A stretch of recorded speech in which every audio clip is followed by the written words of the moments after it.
Biochemical characterization of transforming principle. Frederick Griffith. He conducted experiment, but he failed to understand which substance that caused transforming of R strain into S strain.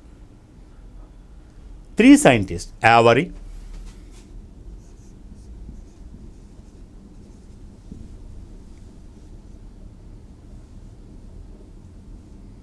MacLeod,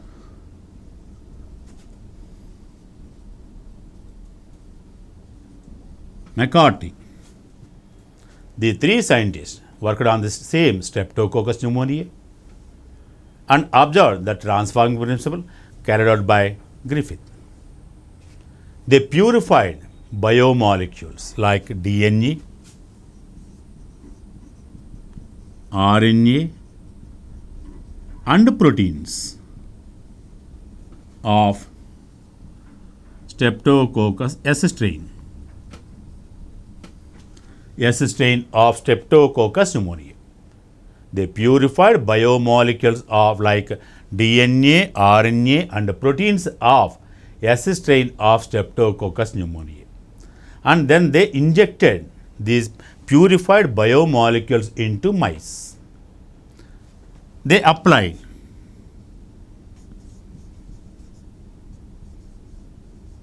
proteases. That means in that mice only DNA, RNA present. They observe transforming. That means R strain that changes into S strain. They injected RNAs.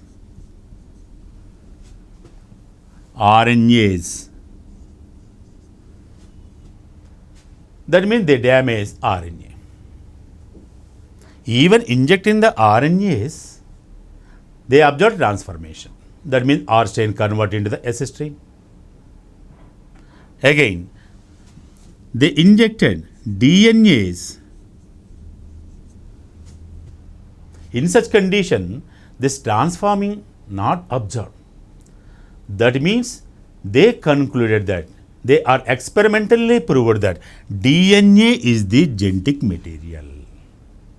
So finally, they proved that Avery, McCarthy and MacLeod, they proved that DNA is the genetic material. By this biochemical characterization of transforming principle, they finally decided and concluded that experimentally proved that DNA is the genetic material.